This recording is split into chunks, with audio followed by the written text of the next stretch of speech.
It's time now for Call of the Wild, the official weekly coaches show of the Wenatchee Wild.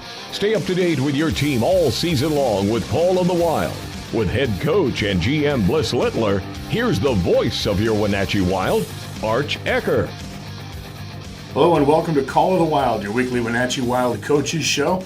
I'm Arch Ecker with Wild head coach and GM Bliss Littler. Coach, last weekend, a big homestand, 3 games in a row wrapped around the Thanksgiving holiday. It's an exciting time of year, and let's just go back and we'll start right at the beginning. It's always the best place to start, right? We had the Vernon Vipers come in here on Wednesday night, and as expected, that was a really tough battle, a low-scoring affair, and it was a great turnout. It was a great night all around. I thought so. Again, I think we're all expecting a pretty good hockey game. We've gone back and forth where they've won the first, we won the second, they won the third, we won the fourth now, and we need to reverse that trend and try to pick one up here tomorrow night up there. I thought an outstanding hockey game. Thought we played very well. Really couldn't have been happier with how we played. You know, for a Wednesday night, the turnout and the response from the community was really strong.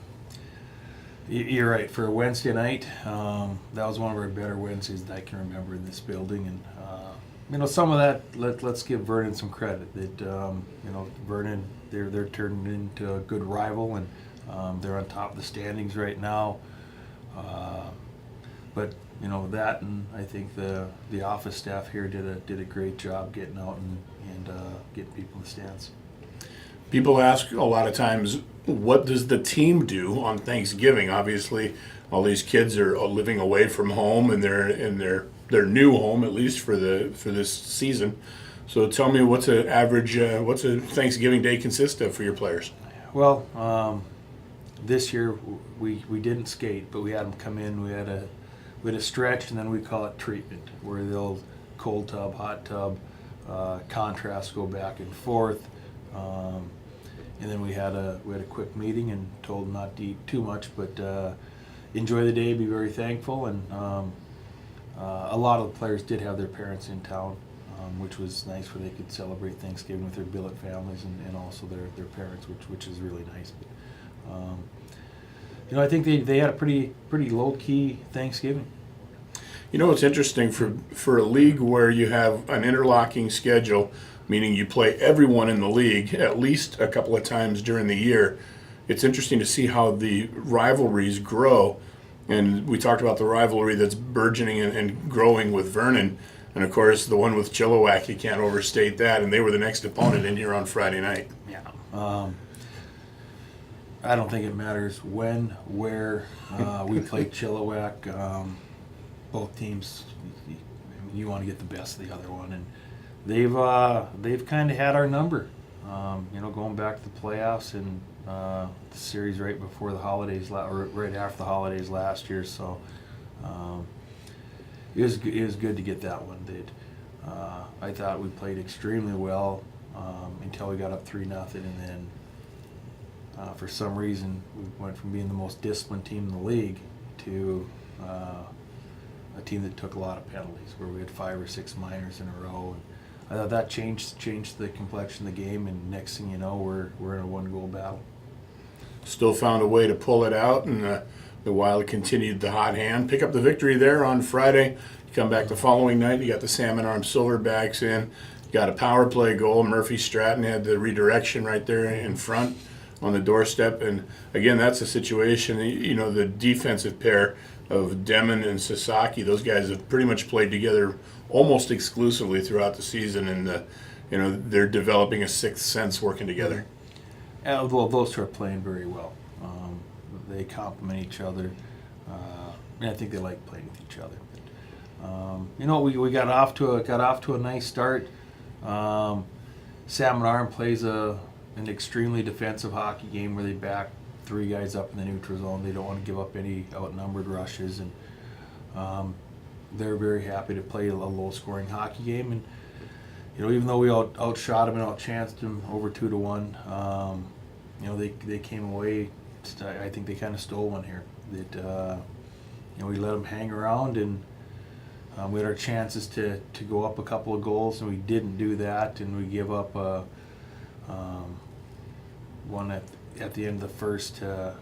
All of a sudden, it's 1-1, where I thought we could have been up 2 or 3-0. All of a sudden, now it's we're in another one of those rock fights that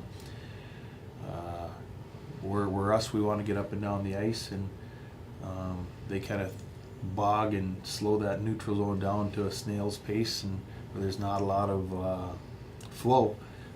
Very effective, and so we have to be happy to chip pucks in and win some battles with some in-zone offense and maybe a face-off goal, or and then when you get the power play, you have to convert. And we didn't do a great job at those things, and unfortunately, they got a bounce at the end, and they made a play and beat us 2-1.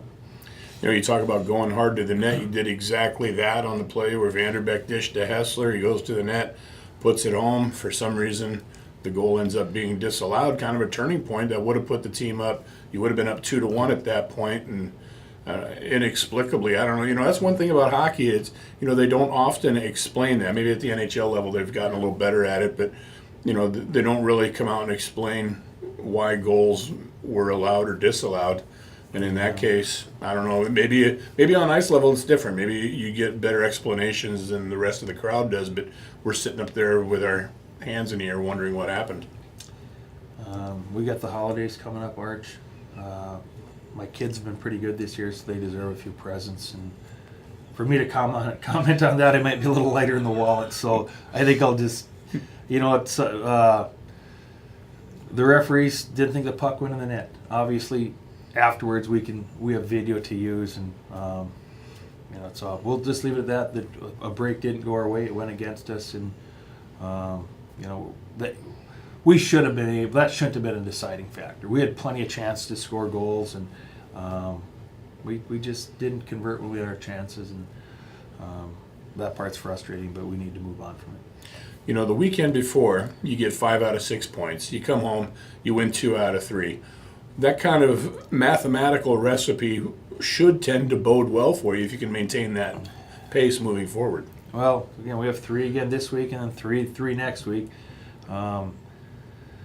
This is just a killer of a grind right before the holiday break, and so it's important that we keep our kids motivated, just not looking too far ahead. That just one game at a time. A lot of coach speak right now, but really just you win that first one on Friday, you got a chance to get all 3 of them. And for us, it's important that we just keep collecting points, and at the end of the year, we'll see where we fit in. But the goal is we play our best hockey at the end. Sounds good. Well, we appreciate your time, and we'll chat again next week, and hopefully we'll be looking back on a successful road swing. Thanks, Arch. It's been Call of the Wild for this week. Thanks for tuning in, and we'll see you next time here on your Wenatchee Wild Hockey Network. You've been listening to Call of the Wild, the official weekly coaches show of the Wenatchee Wild, a presentation of the Wenatchee Wild Hockey Network.